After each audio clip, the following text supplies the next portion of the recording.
रामधारी गुप्ता, खंड 1, प्रतिलेखन संख्या 52, 80 शब्द प्रति मिनट, डिक्टेशन 5 सेकंड में।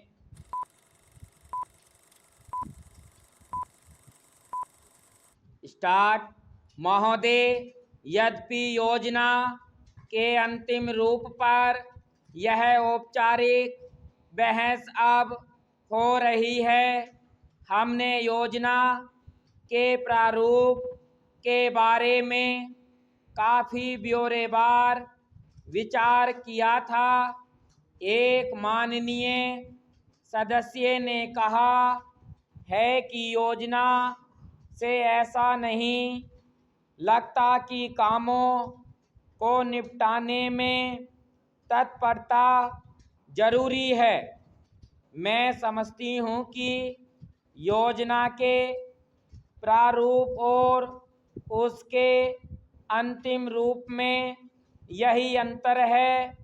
अंतिम रूप में हमने तात्कालिकता पर जोर दिया है, जिसका प्रमाण यह है कि हम में आज की प्रमुख समस्याओं की पहचान की गई है, जैसे बेरोजगारी या क्षेत्रीय असंतुलन अथवा अन्य ऐसी ही बातें जिनमें से कुछ समस्याओं के समाधान में कोई विलंब नहीं होना चाहिए और उन्हें तत्काल दृढ़ निश्चय के साथ हल किया जाना चाहिए। लेकिन कुछ परिस्थितियां ऐसी होती हैं जिनमें हमें काम करना होता है। कुछ मान्य तरीके हुआ करते हैं, इनमें से एक है लोकतांत्रिक प्रक्रिया।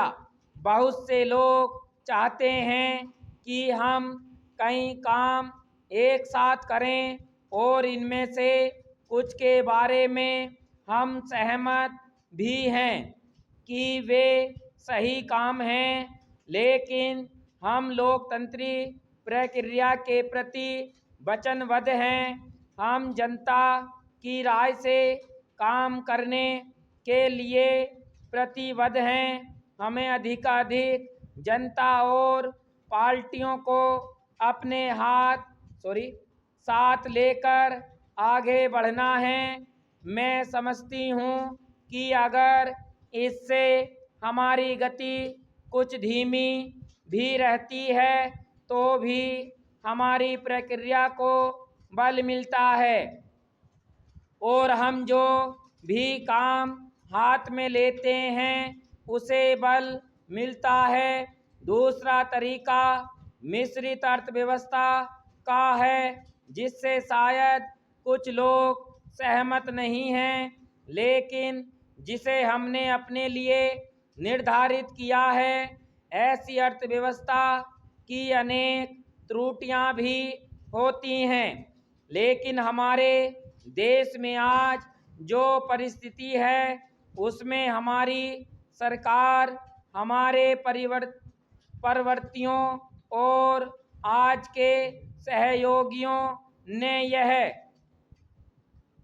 अनुभव किया है कि हमें इस तरीके को अपनाकर चलना चाहिए।